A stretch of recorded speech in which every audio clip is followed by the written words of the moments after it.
तो यहाँ पे अगर आप लोग देखोगे तो ये है सैमसंग गैलेक्सी S24 अल्ट्रा का डिवाइस एंड यहाँ पे जो है अब मैं आपको बताने वाला हूँ एस पेन। तो देखिए जैसे मैंने एस पेन को यहाँ से निकाल लिया ना, तो अभी अगर मैं कहीं पे भी हूँ तो देखिए एस पेन का मेरा यहाँ पे सीधा सीधा शुरू हो चुका है। मतलब अगर मैं कहीं पे गया हूँ और मुझे कुछ इंपॉर्टेंट नोट्स लेना है तो मैं यहाँ पे इंपॉर्टेंट नोट्स जो है वो ले सकता हूँ। जैसे कि अगर मैं यहाँ पे लिख दूँ कि नोट, तो ये मेरा इंपॉर्टेंट नोट हो गया।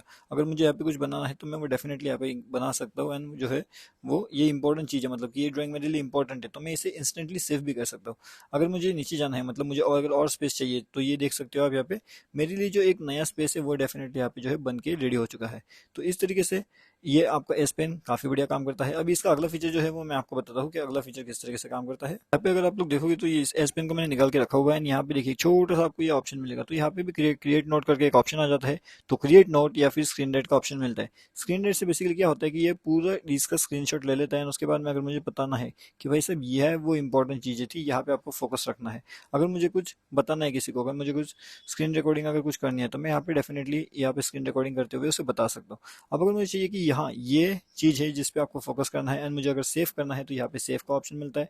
तो इसे आसानी से यहाँ पे हम लोग सेव भी कर सकते हैं। अगर मैं अगले फीचर की बात करूँ तो यहाँ पे अगर आप लोग देखोगे तो यहाँ पे क्लिक करने के बाद में आपको एक ऑप्शन दिखता है कि AI सिलेक्ट, ठीक है। अगर AI सिलेक्ट से अगर मैं कुछ करना चाहूँ तो यहाँ पे देखिएगा ये वाला एरिया मुझे सिलेक्ट करना है AI सिलेक्ट की मदद से।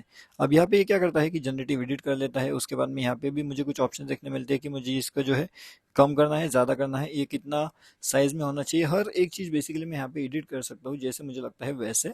एंड जो एरिया सही है, अब देखिए इसने इस एरिया को पूरा कॉपी भी कर लिया है। अगर मैं चाहूँ तो इस एरिया को कॉपी करके कहीं पे भी पेस्ट कर सकता हूँ। तो ये जो है राइटिंग असिस्ट जो है ये भी काम करने लग जाता है। तो ये इसका एक और फीचर है। अब यहाँ पे इसका जो अगला फीचर है ना वो है आपका AI का ड्राइंग। अब अगर मैं यहाँ पे क्लिक करता हूँ तो मैं यहाँ पे कुछ भी ड्रॉ कर सकता हूँ। जैसे मान लेते हैं कि हम यहाँ पे एक छोटा सा प्यारा सा घर बना लेते हैं। इस घर को यहाँ पे एक एंट्रेंस रख देते हैं, यहाँ पे एक छोटा सा विंडो बनाते हैं। उसके बाद में ये इसका रास्ता रहेगा सामने से जाने के लिए, ठीक है। और यहाँ पे जो है माउंटेन्स रहेगा। अभी माउंटेन्स निकालने के लिए जगह बची नहीं है मेरे पास में, इसलिए मैं इसे जो है वाटर कलर से जनरेट करता हूँ। अब देखते हैं कि ये मेरा कंसेप्ट है तो ये किस तरीके से, देखिए समथिंग इज रॉन्ग या व्हाइल जनरेटिंग द इमेज। तो मैं इलिस्ट्रेशन लेता हूँ, इलिस्ट्रेशन लेकर के भी देखते हैं कि क्या होता है। तो बेसिकली जो है ना मैंने इंटरनेट अभी ऑन किया था इसलिए शायद से उसने वाटर कलर लिया नहीं होगा, लेकिन डेफिनेटली वो काम करता है। करता नहीं ऐसे नहीं है। मैं आपको अभी जो है सेकंड इमेज भी बना करके बताने वाला हूँ कि किस तरीके से काम करता है। तो ये देखिए इसने एक डोर भी बना लिया है। तो जो हम नॉर्मली, या फिर आप इसे ना टेक्स्ट दे करके भी कर सकते हो। तो मैं आपको एक टेक्स्ट दे करके भी बताता हूँ। आप लोग देखोगे इस यहाँ पे मैंने एक जो है इसे प्रॉम्प्ट दिया है house in garden with swimming pool, ठीक है। अभी हम लोग यहाँ पे इसे जनरेट करके देखते हैं कि क्या ये जनरेट करके देता है, क्या इसकी जो AI की टेक्नोलॉजी है वो किस तरीके से यहाँ पे काम करती है, किस तरीके से जो है हमें यहाँ पे एक हाउस जो है वो मिलता है। तो बेसिकली अगर आप लोग देखोगे तो ये सबसे ज्यादा इंपॉर्टेंट एंड सबसे ज्यादा जबरदस्त ऐसा फीचर मुझे यहाँ पे लगता है कि इसने जो है यहाँ पे अभी AI की टेक्नोलॉजी की हेल्प से या फिर AI की हेल्प से हमें जो है एक प्यारा सा घर जो है यहाँ पे बना करके दे दिया है। अगर मुझे इसे सेव करना है तो मैं कैसे कर सकता हूँ, तो यहाँ पे एक सेव वाला बटन होता है। बस मैंने इसे प्रेस किया तो यहाँ पे इमेज सेव्ड इन गैलरी करके आ जाता है। अभी मुझे इसे पॉपअप आर्ट में जो है डेवलप करना है तो मुझे बस यहाँ पे क्लिक करना है and generate one more click करना है।